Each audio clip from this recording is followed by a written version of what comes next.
Now we have learned about how water allocations work, how water leaves the dam, and how it gets into our channel system, how we also manage it, along with the journey from manual to automation.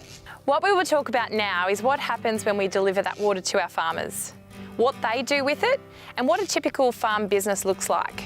But also, more importantly, what are the other things farmers consider doing with their water? There are three things farmers can do with their water. They can either sell it, grow crops, or carry it over. In our region, the typical winter crops that we grow are wheat, barley, oats, and canola. These crops are typically sown and irrigated in the autumn. They're grown throughout the winter months and irrigated again in the spring to finish the crops off. The typical summer crops we grow are rice, corn, lucerne and cotton. These crops are sown around mid-October, irrigated throughout the summer and harvested in the autumn. The majority of our crops are what we call annuals. They grow for about 3 to 6 months. Depending on the water allocation made available and the crop markets, farmers will adjust the area and types of crops that they grow. For example, in a high water allocation, a farmer would grow more crops. And in a low allocation year, they might cut back the crops grown or perhaps even sell the water if the value is high enough. When farmers grow their crops, they typically flood irrigate. This means water makes its way across the paddock surface, delivered through a channel system. The first flood system is through border check. This is where water fills up the farmer's channel. From there, they open up the bay outlet and water flows through that bay outlet across the paddock where their plants are growing and ends up in a drainage system. The water then lands in the drainage system and can be recycled to be used on another bay. Crops that are typically grown with border check are canola, winter cereals and lucerne. The second flood system is through contour. Think of terraced landscapes of rice growing in Asia that is cut into the mountains.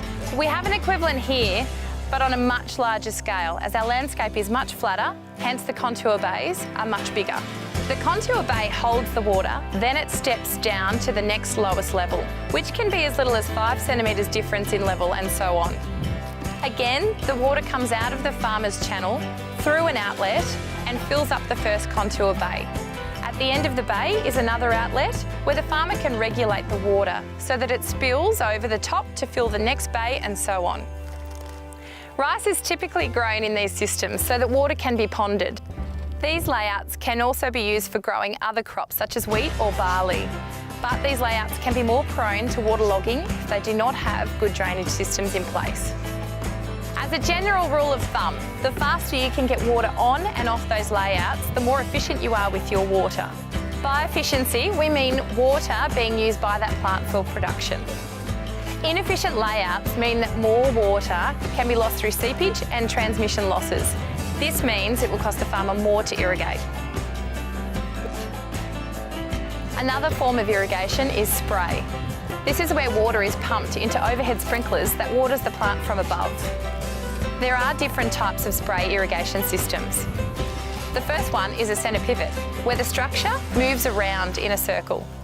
Typically, carrots and potatoes are grown via this method on sandhills, and they are also used on flat country, irrigating winter crops.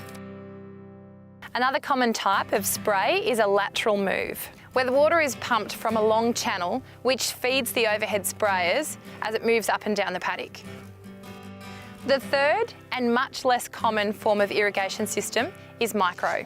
This is where water is pumped from a high pressure pump, filtered and delivered through pipes, and it drips out at a slow pace to the plant's root zone.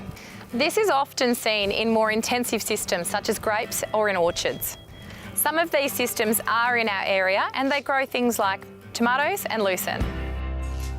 Each of these systems have their pros and cons. Yes, micro is more efficient than flood is, and spray is also more efficient than flood. However, micro is a lot more expensive to construct and the running costs are typically higher.